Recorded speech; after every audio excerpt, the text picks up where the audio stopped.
امام علی مقام آرام سے مسجد نبی میں بیٹھے تھے، زمانہ پوری دنیا سے جاتا تھا، ہاتھ چومتا تھا، قدموں میں بیٹھتا تھا۔ اتنے بڑی عظمت والی بھی کوئی شخصیت ہوگی جس کے رگوں میں رسول اللہ کا خون دوڑتا ہے، جسے حضور اپنی زبان مبارک اس طرح وہ چوسا کرتے تھے جیسے عرب کے لوگ پیاس کے عالم میں کھجور چوسا کرتے تھے۔ اتنا بڑا بھی کچھ شخص تھا، لیکن جب دین پہ کڑا وقت آیا تو حسین نے مسجد کی خطابت نہیں بچائی، آستانہ نہیں بچایا۔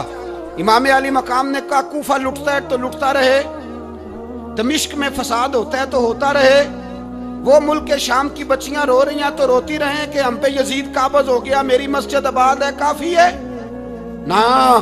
امام حسین نکلے اور نکل کے کہنے لگے جنت البقیع والی جگہ پہ کھڑے ہو کے، یا رسول اللہ میں جا رہا ہوں، میں جا رہا ہوں اور آپ کے لیے جا رہا ہوں، اس لیے کہ مجھے اس شام کو بچانا ہے جس شام میں رسول اللہ کا کلمہ پڑھنے والے لوگ بستے ہیں، مجھے کوفہ دمشق مصر کے لوگوں کو بچانا ہے۔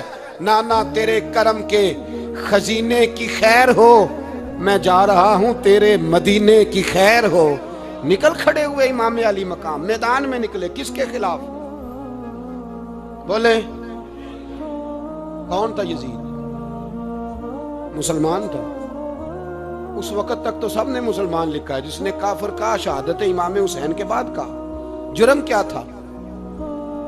میری گردن جھک جاتی ہے جب میں یہ بات کرتا ہوں، ایمانداری سے کہہ رہا ہوں، جوش خطابت نہیں، میری گردن جھکتی ہے جب میں یہ لفظ ادا کرتا ہوں۔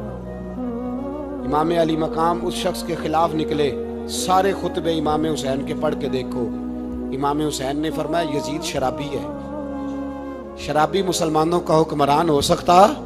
آپ نہ بولیں بے شک، پر بات تو سچی ہے نا۔ امام حسین نے فرمایا شرابی کو ووٹ دیا جا سکتا؟ فرمایا رنڈیوں کا ناچ دیکھتا ہے جو مجرے دیکھے، جو رنڈیوں کے ناچ دیکھے وہ مسلمانوں کا حکمران ہو سکتا؟ امام حسین میدان میں نکلے اور 18 سال کے علی اکبر سے لے کر 6 مہینے کا علی اصغر دے دیا، لیکن شرابی کو برداشت، بے حیا کو برداشت تو میں کیسے کرتے؟ دوستی قاتل سے بھی، مقتول سے یارانہ بھی، اپنی جیب سے فلیکسیں چھپوا کے ظالموں جابروں بدماشوں کو ووٹ دیتے ہو۔ امام حسین کو تیری دیگ کی ضرورت ہے جو تو 10 محرم پہ پکاتا ہے، چاولوں کی ضرورت ہے جو تو نے 9 محرم کو پکائے، ان کو اس بریانی کی عادت تھی جو تو نے پکائی ہے۔ میرے گھر میں فلاں MNA MPA صاحب آ گئے تھے، امام حسین کے گھر کے اندر یزید نے پیغام بھیجا، اس نے کہا جیسے کہو گے کر لوں گا، جتنے پیسے کہو گے دے دوں گا، جتنی مسجدیں کہو گے بنوا دوں گا، جتنے ادارے کہو گے تعمیر ہو جائے، مجھے نہ چھیڑو۔ آپ نے فرمایا نا، مسجد مدرسے اس وقت آباد رہتے ہیں جب حکمران صحیح ہوتے ہیں، اور جب حکومتیں غلط ہوتی ہیں تو پھر مساجد آباد، پھر مدارس کی آباد کاری ہو ہی نہیں سکتی۔ میں دین میں نیا رکھنا کھول دوں؟ امام علی مقام کھڑے ہوئے، پر میں کیا کروں؟ حکومت کیا کروں؟ حکومت سے کیا کہوں؟ اگر میری ملت کے اپنے جوان کے موبائل میں رنڈیوں کا ناچ ہو تو 10 محرم کو تو امام حسین کربلا میں تڑپ جاتے ہوں گے۔ اگر 9-10 محرم کو جو نکلا امام علی مقام کی بات کرنے کے لیے، وہ نوجوان اگر سگریٹ کا، شراب کا، بدماشی کا عادی ہو تو حضرت علی اصغر کہیں گے نا میری قربانی کا کیا بنا؟ وہ تو نکلے تھے عریانی اور فحاشی کے خلاف، اور اگر ملت کا جوان روز چوک میں کھڑے ہو کے لڑکیوں کو تاڑتا ہو تو حضرت علی اکبر تو اپنی قبر میں روتے ہوں گے کہ یہ اس قوم کے لیے جان دے دی جو آج یزیدی طریقوں پہ عمل کر رہی ہے، جو ساری رات گند دیکھ کے سوتی ہے، جو ساری رات بے حیائی، فحاشی اور عریانی میں لگی رہتی ہے، ان لوگوں کے لیے جان دے دی۔ اتنا ظلم ان شہیدوں کے ساتھ، اور 10 محرم کو دیگ پکا کے کہتا ہے میں امام حسین کا ماننے والا ہوں، میں امام علی مقام سے پیار کرنے والا ہوں۔ نہ بھائی، نہ دو رنگی چھوڑ کے یک رنگ ہو جا، سراسر موم ہو جا یا سنگ ہو جا، امت مسلمہ کو بیدار ہونا پڑے گا۔ امام علی مقام میدان میں نکلے، ڈٹ کے نکلے، اور امام نے فرمایا میدان میں نکل کر کہ میرا وطن مدینہ ہے، میرا وطن مدینہ ہے، پر مدینہ بعد میں، رسول اللہ کا دین پہلے۔ تو پاکستان کی بات کرتا ہے؟ امام علی مقام نے فرمایا مدینے کی شہریت بعد میں، رسول اللہ کا دین